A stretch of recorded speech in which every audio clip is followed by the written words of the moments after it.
Welcome to Women Who Walk. I'm Louise Ross, writer and author of Women Who Walk the book, the inspiration for this podcast. And just as I did for the book, here I'll be interviewing and unpacking the journeys of impressive, intrepid women who've made multiple international moves for work, for adventure, for love, for freedom, reminding us that women can do extraordinary things. You can find a transcript with pictures to each episode and my books on my website, louiseross.com.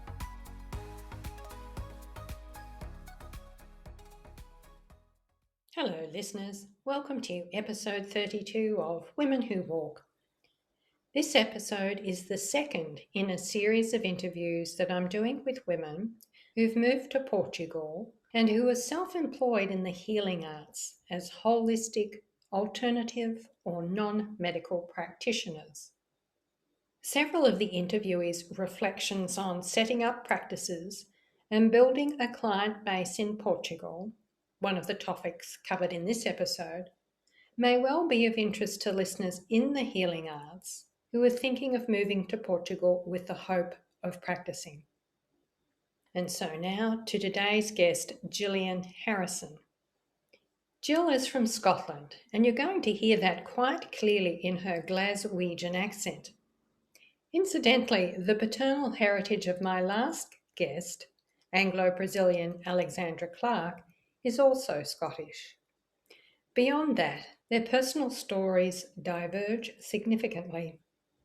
Although that said, just as for many people in the healing arts, both women experienced a significant life event that precipitated their pursuit of the healing modality they now practice. For Alexandra, it was a health crisis, and for Gill, it was the death of her mother to cancer. Interestingly, both women made country moves, Alexandra to the US and Gill to Hong Kong, that ultimately and synchronistically led them to teachers and training in the alternative therapies they now specialise in. In this episode, Gill makes the comment, something along the lines of, "There are no accidents in life. Everything happens for a reason." And you certainly have that sense listening to her story of growing up outside Glasgow, launching with a degree in marketing and business, working in London with big brand companies, before a radical course correction after her mum dies, which finds her studying energy work and owning a New Age crystal shop in the north of England, and then moving to Hong Kong, where she discovered gongs and the power of sound healing. And before we transition to my interview with Gill, I'll just clarify that gongs are percussion instruments originating in East Asia and Southeast Asia. They're large or small rimmed metal discs that produce a loud, sonorous tone when struck with a padded mallet.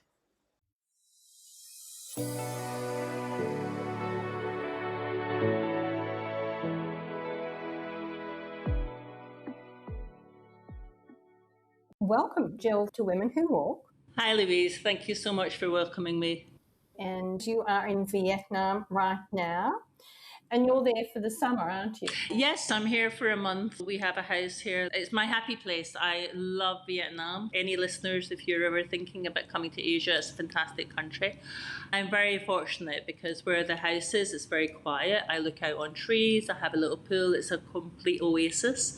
But then if I go out of the driveway and turn right or left, then you're in the cacophony of motorbikes and market stalls and everything in Vietnam that you can imagine. So it's lovely to be able to have both, to retreat into my little area of calm, but also partake in what is a fabulous country with amazing food and the friendliest people in the world. Oh, wonderful. But you were born in Glasgow in Scotland and you grew up outside of Glasgow. Can you tell us a bit about your hometown and what it was like there in the 60s? I was born in 1967 and I grew up in a town called East Kilbride, which is 8 miles southeast of Glasgow. East Kilbride, at the time when it was first created, was Scotland's first new town. After the Second World War, Scotland created 5 new towns to take a lot of the overspill from the tenements in Glasgow that had been destroyed in the bombing. And East Kilbride was the first one in May 1947 to be created. And at the time, it really was state of the art. It was mainly council housing with front and back gardens, inside toilets, green parkland. It's well known now for having 60 roundabouts. It was planned to take cars, which back in the late 40s, early 50s was unusual, but also to allow pedestrian traffic and buses. It was built around an original dairy village, and there were settlements there from the Bronze Age, actually. So there's always been people living there, but now it's Scotland's 6th largest town. As a child growing up, it was a lovely environment for me. I'm the youngest of 3, but my siblings are 9 and 8 years older than me. But in our street, because it was young families coming in, it was largely couples with young children, so I was surrounded by children of the same age, even though my siblings were older. It was a very free and secure environment to grow up in, where everybody knew their neighbours. That sounds sort of ideal. Yeah. You mentioned that you have 2 older siblings, and your dad passed away, though, when you were a teenager, and it was just you and your mum because your siblings had already launched. What were your teen years like? I mean, was there a specific message or values that your mum passed on to you as the youngest child? Yeah, absolutely. I think every mother-daughter relationship has lots of strengths and lots of challenges as well. So my mother was born in 1925. And actually, she had the claim to fame of being evacuated during the war at the age of 14, but also then signing up at the age of 17. And she went out to Palestine with the ATS. So she was in the army. Oh. That's quite unusual to have that experience on both sides of the war. She had always wanted to go back to the army. She loved being abroad. But her mother put pressure on her to stay back in Glasgow. So this is a background towards my upbringing. She was 42 when she had me, and my father was 56, 14 years older. Quite a big generational gap. My father used to go and collect his old age pension and his family allowance on the same day, which was lovely. For listeners, my mum's the same age as our queen. If she was still alive, she'd be 96. I think when you have that big generational gap as well, it's always a challenge. My father passed when I was 14. My siblings married and moved to college. So for 9 years, it was my mother and I at home from the age of 14 till I left to go to London at 23. I think in my mum's mind, she'd always thought that I was born to look after her in a certain way because I came later in life. My sister is still in my hometown. She never left. And my mum was very active within her life, and certainly my sister's children. But I think there was an expectation from her point of view that I would stay close as she was getting older. Also, her values in life were family, a happy marriage and family, and kindness. For her, aspirationally, marriage and family were number one, not career and education per se. But this was the 80s. We had Maggie Thatcher as UK Prime Minister. We had Joan Collins in Dynasty. And we had Madonna. And that's my context. It was very challenging sometimes to push for my ambitions, which were to be educated to leave. Yeah. So in fact, despite your mum's values or ideas for you in the late 80s, you graduate with an honours degree in marketing and business admin. Did you pursue that line of study with a particular goal in mind? Yeah, and it's not that she wasn't for education. All of us went to university. She just wanted me to stay close to home and to have what she had, which was a happy marriage and a family life. Obviously, when you have a good university education, then it opens doors geographically. In those days, it wasn't as easy to travel as it is now, and communication wasn't as easy. You had one landline phone, and it was expensive to travel, so she knew that she'd miss me if I left. And of course I did. The day after I graduated, I went to London. What were you doing in London? I went to follow my career in marketing. I joined Clairol as a brand assistant. I then moved on to Revlon and worked on Max Factor makeup and Le Jardin perfume. So great fun, early 20s, launching eyeshadows and lipsticks. But I was always restless, so I moved from London up to Newcastle because by that point in time, Revlon had been bought by Procter & Gamble. So I moved with P&G to Newcastle and then was headhunted by Nestle in April 11th, 1994. I went to Nestle to work in the world of chocolate marketing in York, in the north of England. Sounds delicious. Did that for 10 years.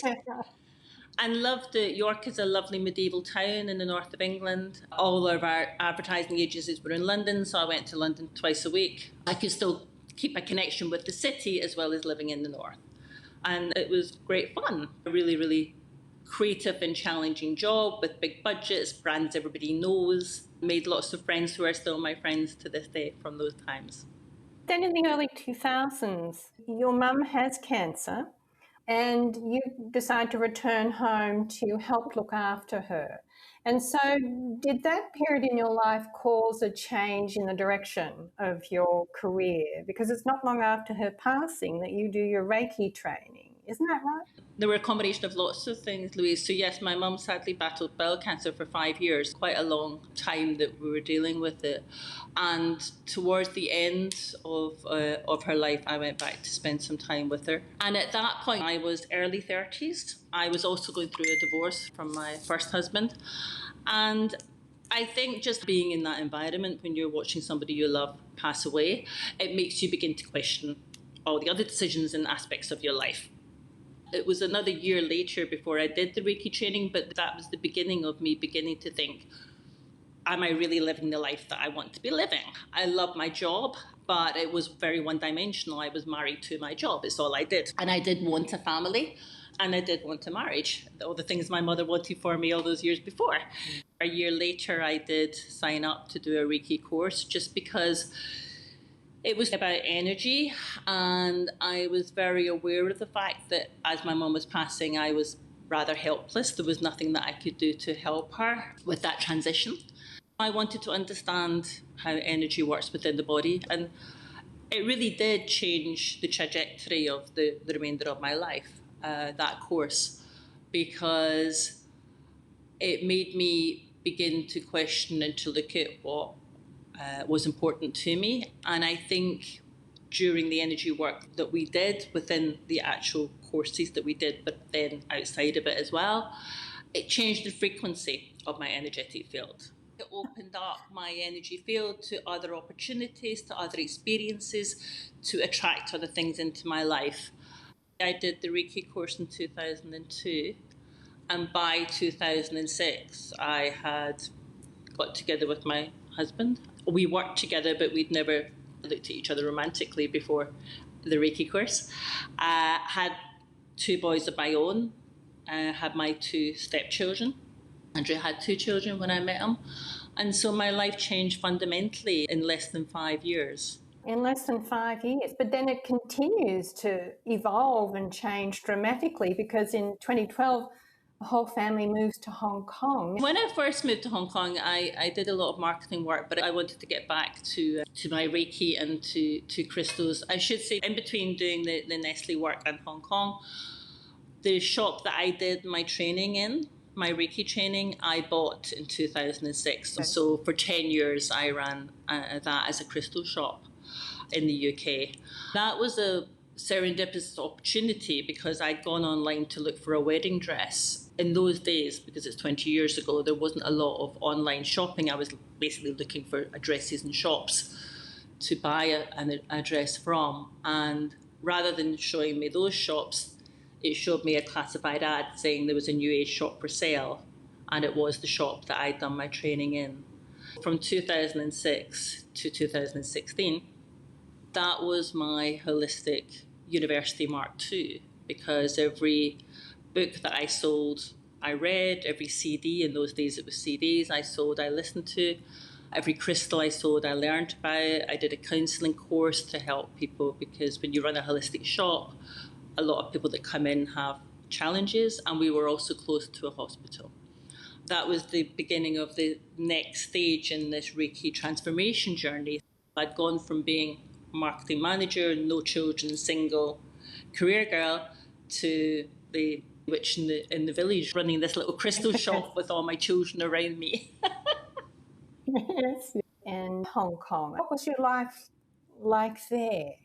So Hong Kong, because Andrew and I have various different businesses that are still marketing businesses, and we had one called the Brand Seller that was buying old brands, repackaging them and selling them on to other companies and countries, and most of the sales were in Asia. We had a business partner in Hong Kong. That's what brought us to Hong Kong. And an adventure. I was 45, Andrew was 48.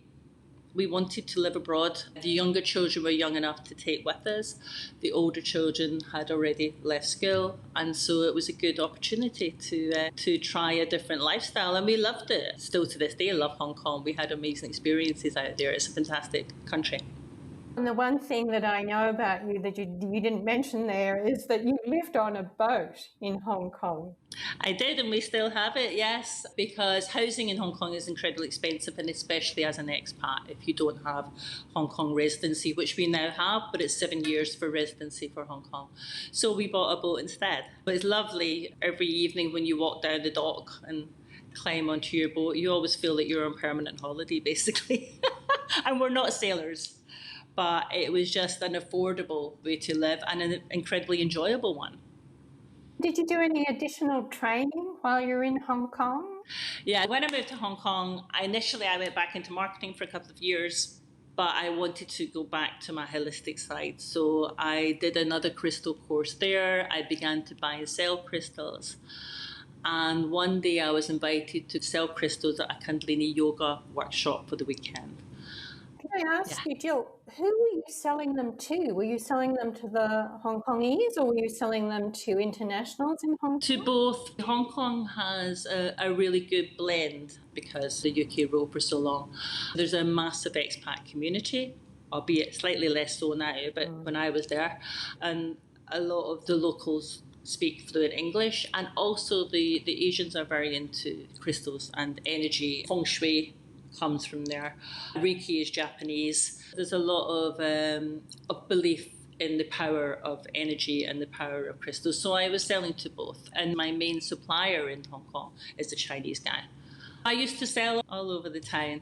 And so I was relatively well known for being the crystal girl. And I was approached to come and sell at this Kundalini yoga workshop for the weekend. And when I walked in, everybody's in white. And the lady who ran the event, Martha, she's a Canadian girl, she has the largest gong collection in Asia, and that was my first introduction to gongs and gong healing and sound healing.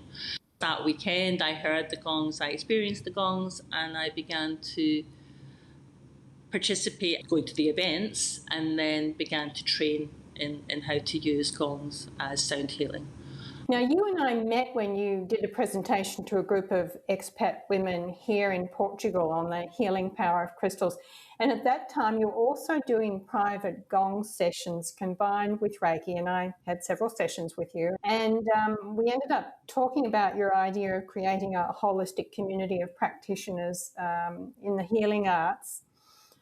Before we get there, can you tell listeners what gongs are, how you use them? I mean, there's going to be a lot of people listening who have absolutely no idea what you do with them, how they work. So give us a little background. A lot of people may well have heard of Tibetan bowls because that's often people's first introduction to sound. And gongs are just the same concept as that, just made bigger. They are a mixture of different metals, and we play them with mallets or with rubber balls on sticks called flumies, F-L-U-M-Y.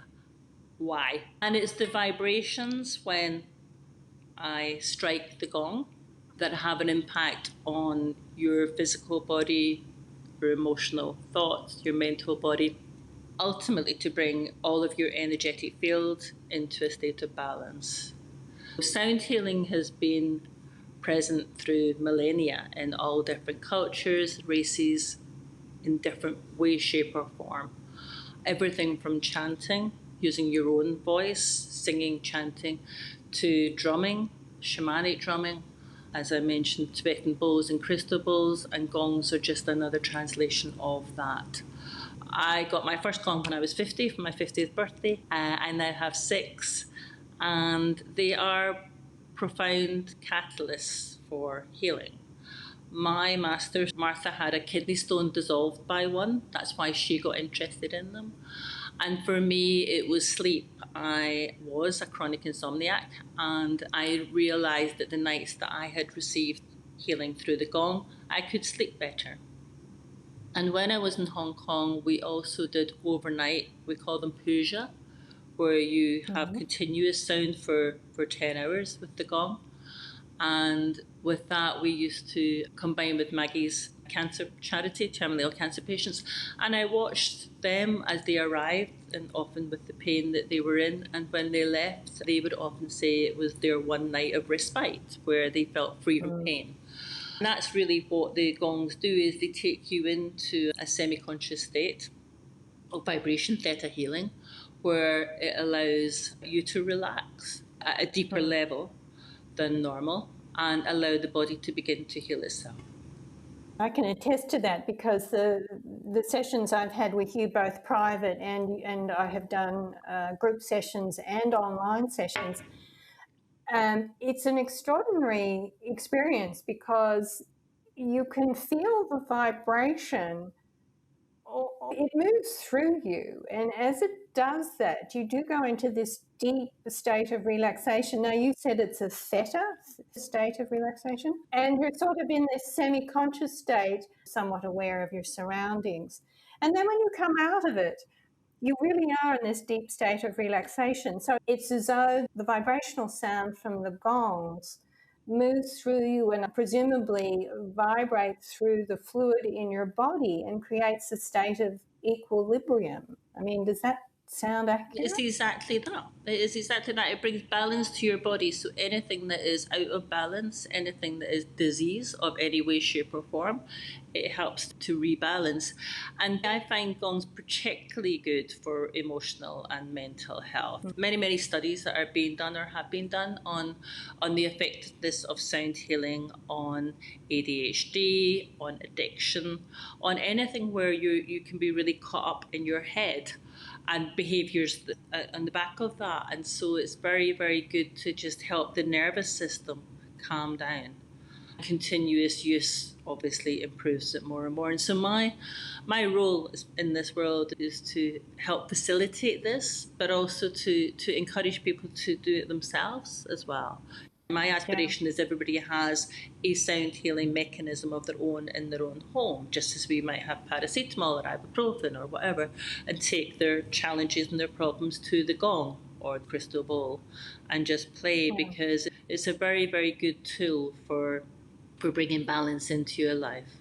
You mentioned your initial introduction to your teacher and the cancer patients who, during the night sessions, were able to get at least a night of respite from the discomfort of the cancer.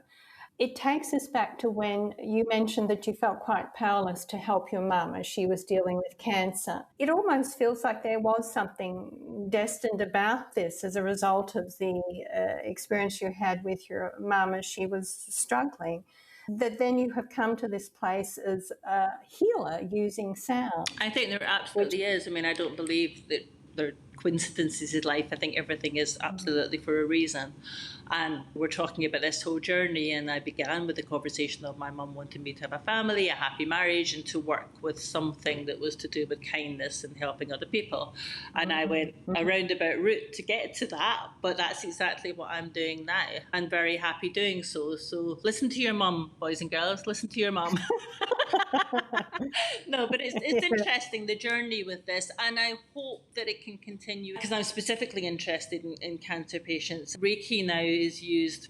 If you're terminally ill in the UK, you can get vouchers to have free Reiki sessions, and I hope that there will be more acceptance within traditional medical field of the impact of sound, to the extent that we can go into hospitals and to provide a service like this to help with the emotional trauma that comes with any big illness. Indeed, I hear you. One of the things you've also manifested, which I touched on before we got into a deeper conversation about this, is the vision that you had to create a community of holistic healers here in Portugal. And we both live on the coast just outside of Lisbon. Can you share with listeners how easy or challenging it's been to create that community and have the Portuguese and the internationals been open to the various healing modalities offered by the community of practitioners that you've now gathered around you. I moved to just outside Lisbon in 2018, 4 years ago, and the first 2 years that I was there, I would take my gongs in the car and go up to Lisbon to go and play, which is no mean feat, actually. They're heavy. And that was challenging. I enjoyed it, and it was a lovely community in Lisbon, but there was no centre. It was primarily just different yoga studios. At the beginning of the pandemic, my aspiration was to create a holistic studio in our local neighbourhood. The first challenge was I was doing it in the middle of a pandemic, but it is now gaining a lot of traction. And my intention for the space is to create a proper community for expats and locals. The name of the studio is Enso Space, and Enso is Japanese for circle, but it's also calligraphy for the circle as well. It's all about the space within the circle, and that being the creative space for all transition and change to come from. That was the thinking behind the name of it. The last 2 years now, I've put together a team of healers and teachers from all different nationalities. We offer a lot of yoga, Tai Chi, Qigong in September, reflexology, massage, counselling. And you were asking about the different nationalities. It really is a massive cross-section. I have yet to find a country that doesn't have a spiritual aspect to it. I feel there's more in common than there are differentiations. We all want to feel a connection. Most people understand that we have a life force energy. Certainly at the moment there's a lot of interest in how we use holistic energy in medicine to prevent disease as opposed to working with the aftermath once something has happened. The intention for the space is to have a community where people grow and learn together and have connections that they can take outside of that space as well, because they have a common interest with other people. When I've been to the studio, I've noticed that there have been Portuguese that have come from Lisbon and then local expats, but from every country from all over the world that have come together to do yoga or for a gong session or whatever. It's really quite wonderful what you've been able to create at the studio. Obviously, I teach in English, and so the Portuguese that come will speak in English. But because the space is a rentable space, I had a Russian yoga girl who taught in Russian to 18 Russian girls. So she had her community there. My main yoga teacher is Brazilian, so she teaches in Portuguese and in English, and she does 8 classes a week. There's something for everybody, really, and something to make everybody feel at home and to feel that they're amongst their tribe, albeit we might not all speak the same language all the time. Yeah. So if listeners would like to learn more about you and the studio and your gongs, which you offer both in person and online, as I mentioned, because I've done both, where can they find you online? So Facebook and Instagram are Enso Space, ENSO Space. And my email is GILLY and the gongs at gmail.com. Okay. Terrific. I'll link to your Facebook and that email address in the transcript of this episode. And Gill, thank you so much for your time today. Thank you, Louise. Thank you for listening today. So you don't miss future episodes, subscribe on your favourite podcast provider or on my YouTube channel, Women Who Walk Podcast. Also, feel free to connect with comments on Instagram at Louise Ross Writer or Writer and Podcaster Louise Ross on Facebook, or find me on LinkedIn. And finally, if you enjoyed this episode, spread the word and tell your friends.